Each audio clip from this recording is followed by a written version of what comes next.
Good morning, my dear students. This is your Subbarao sir, founder and director of Ashoka Ayesha Circle, Ashok Nagar X Roads, Hyderabad. So group one మెయిన్స్లో మనకి economy పేపర్లో section below Telangana economy అనేది ఒక important section అనమాట. దీంట్లో మనం ఎక్కువ marks score చేయడానికి అవకాశం ఉంటుంది. మనకి ఇండియన్ ఎకానమీ మీద ఉన్న అవగాహనతో తెలంగాణ ఎకానమీ రాయడానికి అవకాశం ఉంటుంది అనమాట. అయితే మార్కెట్లో ఏ బుక్ కూడా ఒక పర్ఫెక్ట్గా తెలంగాణ ఎకానమీకి సంబంధించి మనకి ఫుల్ ప్లెడ్జెడ్గా ఒక బుక్ కూడా మార్కెట్లో ఏ బుక్ లేదు. ఇంగ్లీష్ మీడియంలోనూ లేదు, అదేవిధంగా తెలుగు మీడియంలో కూడా లేదు. మరి ఎలా మరి ఒక 50 మార్క్స్కి మనకు తెలంగాణ ఎకానమీకి సంబంధించి క్వశ్చన్స్ వస్తాయి కాబట్టి మనం ఖచ్చితంగా మనం అటెంప్ట్ చేయాల్సిన క్వశ్చన్స్ కూడా మనకు 2 ఉన్నాయి. కొన్నిట్లో మనకు చాయిస్ ఉంది కాబట్టి ఆల్టర్నేటివ్ క్వశ్చన్ కూడా మనం వెళ్ళొచ్చు. కానీ బాగా కొంచెం కాన్సంట్రేట్ చేస్తే ఈ పార్ట్లో మనం దాదాపుగా మంచి మార్క్స్ తెచ్చుకోవడానికి అవకాశం ఉంది. ఈ 50కి మనం దగ్గర 35 to 40 మార్క్స్ తెచ్చుకోవడానికి అవకాశం ఉంటుందన్నమాట. సో కాబట్టి తెలంగాణ ఎకానమీ మీద కూడా కాస్త దృష్టి పెట్టాల్సిన అవసరం ఎంతైనా ఉంది.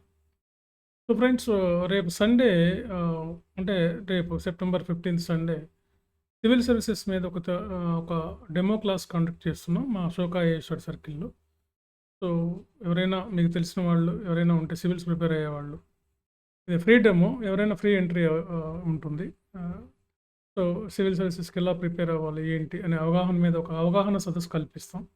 మీకు తెలిసిన వాళ్ళు ఎవరైనా ఉంటే ఇన్ఫామ్ చేయొచ్చు, మీరైనా అటెండ్ అవ్వచ్చు దీనికి.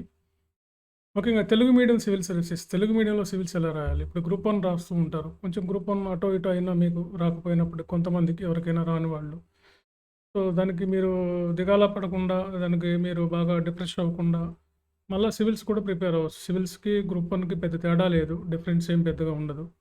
ఆల్మోస్ట్ వాళ్ళ సిలబస్ కూడా సేమ్ ఉంటుంది. స్టేట్ ఎకానమీ, స్టేట్ కొన్ని విషయాలు తప్పితే, హిస్టరీ తప్పితే rest of the syllabus both are same. కాబట్టి మీ ప్రిపరేషన్ సివిల్స్ కూడా హెల్ప్ అవుతుంది.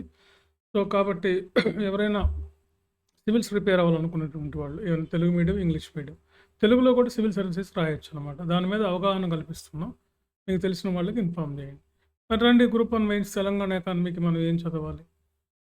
సో తెలంగాణ ఎకానమీకి మీరు కానీ మార్కెట్లో మనకు ఏ బుక్ లేదు అంటున్నాం కాబట్టి మీరు పర్ఫెక్ట్గా నేను చెప్పేది మీరు ఫాలో అయితే, చాలామందికి ఇది ఎక్కువ మంది ఫాలో అవ్వరు. ఎట్లా ఉన్నారంటే ఇప్పుడు మన దగ్గర రాసే వాళ్ళు కొంతమంది ఎలా ఉన్నారంటే, కొంతమంది చాలా బాగా రాస్తున్నారు, కొంతమంది ఇంకా ఎక్కడో వాళ్ళకి ఏదో ఒక సమస్య ఉంది. సో కాబట్టి మీరేంటంటే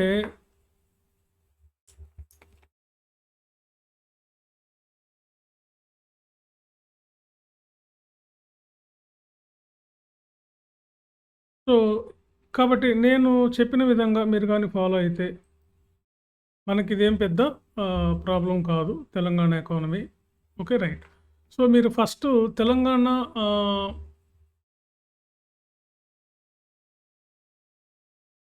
good, Telangana socio economic outlook 2024 అని చెప్పి మీకు మార్కెట్లో లభిస్తుంది. ఈ అవుట్లెట్ ఈ అవుట్లుక్ 2024 దీన్ని మీరు ఖచ్చితంగా చదవాల్సింది. ఇక దీన్ని మించింది లేదనమాట, ఖచ్చితంగా చదవాల్సింది. సో ఈ సోషియో ఎకనామిక్ సర్వే నుంచే మనకి తెలంగాణ ఎకానమీకి సంబంధించి ఆల్మోస్ట్ ఆల్ మనకి అన్ని క్వశ్చన్స్ కూడా, అన్ని ఏరియాస్ కూడా దీన్ని బేస్ చేసుకుని ఇస్తారు, డైరెక్ట్గా వస్తాయి. ఇక మీకు సింపుల్గా చెప్పాలంటే ఈ సర్వే నుంచి డైరెక్ట్గా మనకి క్వశ్చన్స్ వస్తాయి మెయిన్స్లో.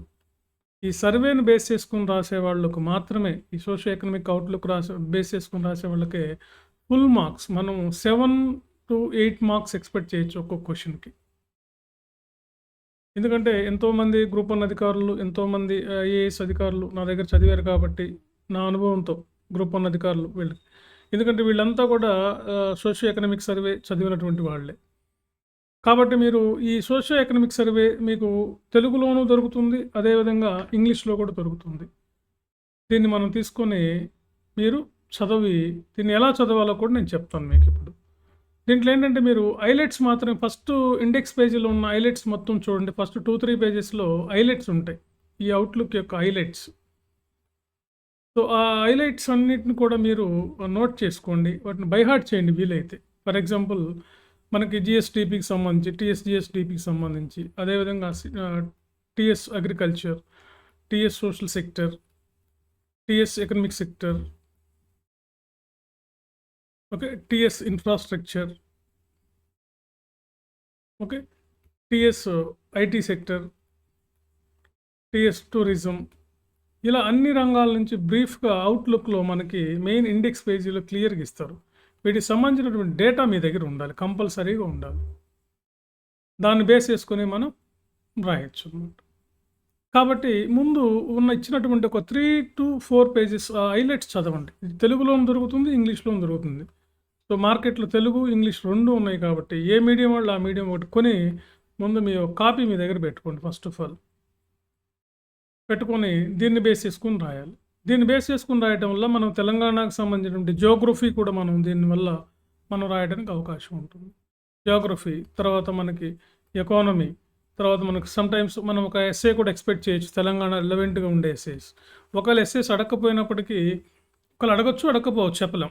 ఒకవేళ తెలంగాణకు సంబంధించి ఏ సమాచారాన్ని రాయాలన్నా మీరు అథెంటికేటెడ్‌గా ఉండే సమాచారం ఈ సర్వేలో ఉంటుందన్నమాట. Socio economic survey. మార్కెట్‌లో ఉన్నాయి. మీరు వెంటనే ఒక కాపీ తీసుకొని మీ ఆన్సర్‌ని ఈ విధంగా ప్రజెంట్ చేయడానికి ట్రై చేయాలి. ఓకే. సో మనం చూసినట్లయితే ఇప్పుడు చూద్దాం. మన సిలబస్‌లో మనం గాని చూస్తే ఫస్ట్ చాప్టర్ చూడండి. సెక్షన్ 1లో మనకి ఎకానమీ అని ఇచ్చారు.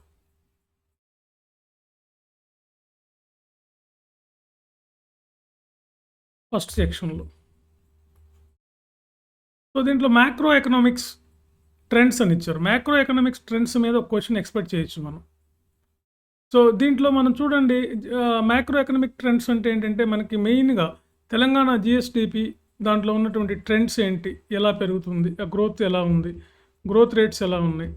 ఏ రంగాల్లో వృద్ధి ఉంది? ఇది బాగా కనపడుతుంది. డైరెక్ట్‌గా ఒక క్వెషన్ అడుగుతారు. వివిధ రంగాల్లో తెలంగాణ జీఎస్‌డిపిలో వివిధ రంగాల వాటాల గురించి మనకి వివరించండి. లేదా జీఎస్‌డిపిలో ఉన్న ట్రెండ్స్, తెలంగాణ జీఎస్‌డిపిలో ఉన్నటువంటి వివిధ ధోరణుల గురించి. సో తెలంగాణ ఆర్థిక వ్యవస్థలో ఉన్న ప్రధాన రంగాలు, వాటి యొక్క ప్రాధాన్యత గురించి రాయండి అని చెప్పి అడుగుతారు మనకి. సో నెక్స్ట్ ఉండి పబ్లిక్ ఫైనాన్స్. దీని మీద కూడా డైరెక్ట్‌గా క్వెషన్ అడుగుతారు.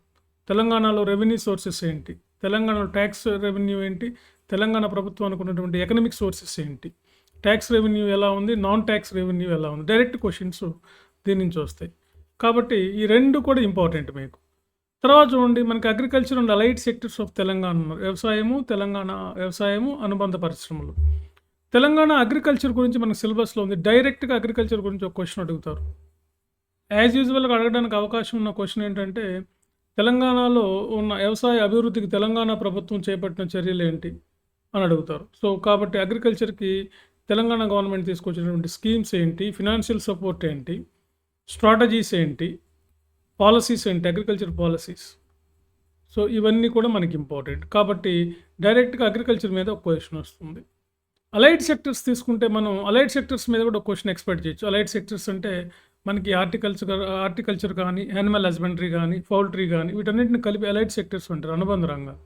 వీటి మీద కూడా మెయిన్స్‌లో ఒక క్వెషన్ వస్తుంది. ఆ రంగాల్లో గ్రోత్ ఎలా ఉంది? ఆ రంగాల్లో ఉపాధి ఎలా ఉంది? ఆ రంగాల అభివృద్ధికి తెలంగాణ గవర్నమెంట్ ఎలాంటి మెజర్స్ తీసుకుంటుందో అనే విషయాలను కూడా మీరు ఫోకస్ చేయాల్సి ఉంటుంది.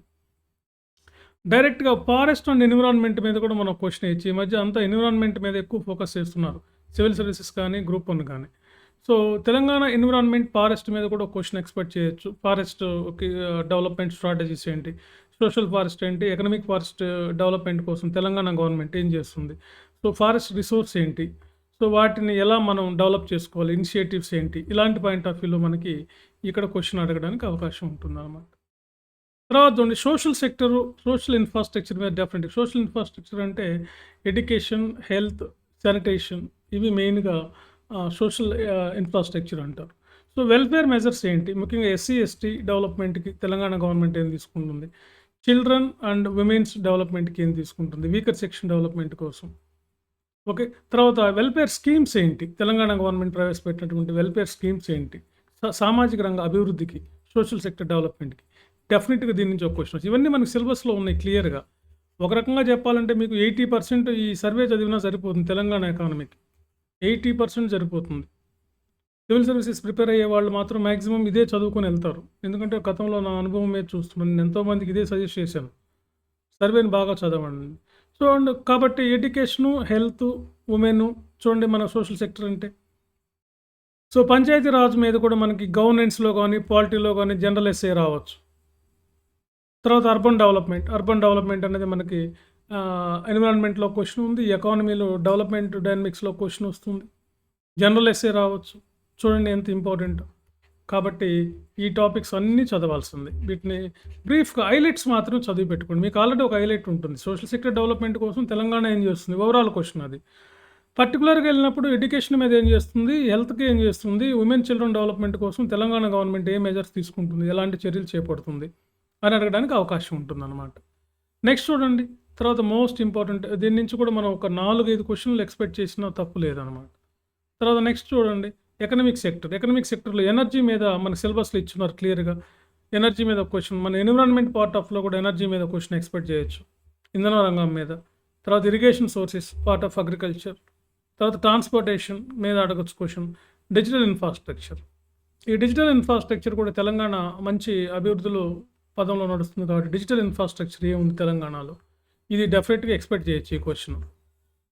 సర్వేని బేస్ చేసుకొని క్వెషన్ పేపర్ సెట్ చేస్తారు. క్లియర్ అనమాట. యూపీఎస్సీలో లాగా ఇక్కడ మనకి తెలంగాణకి ఎకానమీ అనేది మనకి డిగ్రీలో ఎక్కడ ఒక సబ్జెక్ట్‌గా ఉండదు కాబట్టి దీన్ని వాళ్ళు ఒక అథెంటికేటెడ్‌గా మనకి సిలబస్ తీసుకొని వాళ్ళు సెట్ చేయాలి పేపర్ అంటే ఖచ్చితంగా వాళ్ళు సర్వేని ఫాలో అవ్వాల్సిందే. కాబట్టి దీంట్లో ఎనర్జీ నుంచి ఒక క్వెషన్ ఎక్స్‌పెక్ట్ చేయొచ్చు. ఇరిగేషన్ నుంచి ఒకటి. తర్వాత ట్రాన్స్‌పోర్టేషన్, టోటల్ ఇన్‌ఫ్రాస్ట్రక్చర్ మీద ఎకనామిక్ ఇన్‌ఫ్రాస్ట్రక్చర్ ఏంటి? తెలంగాణలో ఎకనామిక్ ఇన్‌ఫ్రాస్ట్రక్చర్ డెవలప్‌మెంట్‌కి ఉన్నటువంటి చర్యలేంటి? ఉన్నటువంటి ఇనిషియేటివ్స్ ఏంటి? ఆర్థిక మౌలిక వసతుల అభివృద్ధికి తెలంగాణ ప్రభుత్వం చేస్తున్నటువంటి వ్యూహాలేంటి? చర్యలేంటి? పథకాలేంటి? పాలసీస్ ఏంటి? అని కూడా అడగొచ్చు. ఇట్లా ఓవరాల్ క్వెషన్ కూడా అడగొచ్చు. సో కాబట్టి ఇది కూడా వెరీ, వెరీ ఇంపార్టెంట్. తర్వాత చూడండి ఇండస్ట్రీస్ అండ్ సర్వీసెస్ దీని మీద కూడా క్వెషన్ ఉంది. తెలంగాణ ఇండస్ట్రియల్ డెవలప్మెంట్ కోసం తెలంగాణ గవర్నమెంట్ ఎలాంటి మెజర్స్ తీసుకుంటుంది? వ్యూహాలు ఏంటి? స్ట్రాటజీస్ ఏంటి? ఇండస్ట్రియల్ పాలసీస్ ఏంటి? సింపుల్ అనమాట. సో ఇదొక క్వెషన్ అడగచ్చు. ఓకే. లాస్ట్ సెక్షన్లో మనకి గవర్నెన్స్ దీని మీద కూడా మనకి 1 or 2 క్వెషన్స్ వస్తాయి. 1 or 2 క్వెషన్స్ వస్తాయి. సో కాబట్టి ఫ్రెండ్స్ ఇది మనకి సర్వేలో మనం ఖచ్చితంగా చదవాలి. తెలుగు మీడియం అయినా ఇంగ్లీష్ మీడియం అయినా సర్వే ఖచ్చితంగా చదవండి. టెస్ట్ సిరీస్ రాయండి. మీకు యాజ్ యూజువల్గా చెప్పింది. ఇప్పుడు కూడా మేము ఫీజు 10,000కి ఇస్తున్నాం. సో కనీసం కొన్నైనా రాయండి. మీరు అసలు ఏం రాస్తున్నారు, ఎక్కడ ఉన్నారు అని మీకు తెలియాలంటే మీరు ఎప్పుడైనా సరే కొన్ని టెస్ట్ సిరీస్ రాయాల్సిన అవసరం ఉంది. సో ఈ విధంగా సోషియో ఎకనామిక్ సర్వేని మీరు బాగా చదివినట్లయితే మీకు అనేక సబ్జెక్టులు ఒక ఎకానమీయే కాకుండా Telangana geography, Telangana current affairs మీద ఏదైనా ఒక క్వెషన్ మనకి జనరల్ ఎస్సేలో దానికి రిలవెంట్గా ఏదైనా వచ్చినప్పుడు కానీ, అదేవిధంగా గవర్నెన్స్ పార్ట్లో ఏదైనా వచ్చినప్పుడు కానీ మనం చక్కగా రాయడానికి అవకాశం ఉంటుంది.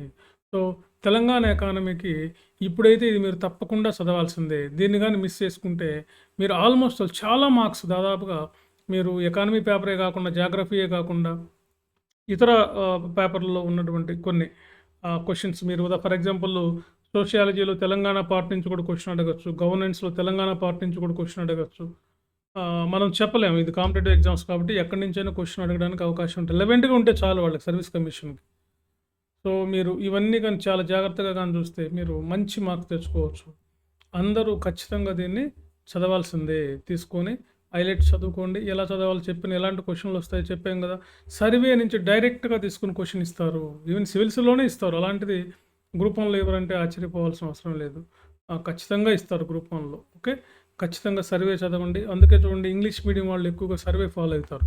నేను తెలుగు మీడియం వాళ్ళ గురించి కూడా చెప్తున్నాను. మీరు కూడా ఖచ్చితంగా మార్కెట్లో దొరుకుతుంది. ఫాలో అవ్వండి ఫ్రెండ్స్. సో ఇంకా ఎవరైనా టెస్ట్ సిరీస్ రాయాలనుకుంటే రాయండి. కనీసం కొన్ని రాయండి. మీకు కాన్ఫిడెన్స్ వస్తుందన్నమాట. మీకు ఒక్కొక్క పేపర్కి ఒక 4-5 అయినా రాయండి. ఇంకా టైం ఉంది. రాస్తే మీకు అందులో ఉన్న మిస్టేక్స్ ఏంటో కరెక్షన్ అన్నీ రాయాల్సిన అవసరం లేదు. కొన్ని రాస్తే తెలిసిపోతుంది. లైక్ మనం అన్నం అంతా చూడవలేదు ఒక మెతుకు అంటారు కదా. అదే సామెతలో మీకు అన్నీ రాయిపోయినా పర్లేదు. కొన్ని రాసినా మీరు రాసే పద్ధతి తెలుసుకుంటే మీరు మిగతా అదే పద్ధతిలో అదే ధోరణిలో కానీ మీరు రాయగలిగిన సక్సెస్ అవుతారు. Okay friends. సో సివిల్ సర్వీసెస్కి మీరు ప్రిపేర్ అవ్వండి. భవిష్యత్తులో గ్రూప్ 1 రాని వాళ్ళు ఉంటే అంటే గ్రూప్ 1 ఎగ్జామ్ అయిపోయిన తర్వాత రాని వాళ్ళు ఉంటే మీరు సివిల్స్కి ఇప్పటి నుంచి ప్రిపేర్ అయితే రాబోయే గ్రూప్ 1 నోటిఫికేషన్లు కూడా మీకు చాలా ఈజీ అవుతుంది. సో ఒక డెమో క్లాస్ ఉంది కాబట్టి మీకు తెలిసిన వాళ్ళందరూ కూడా ఇన్ఫామ్ చేయండి. Thank you very much. All the best.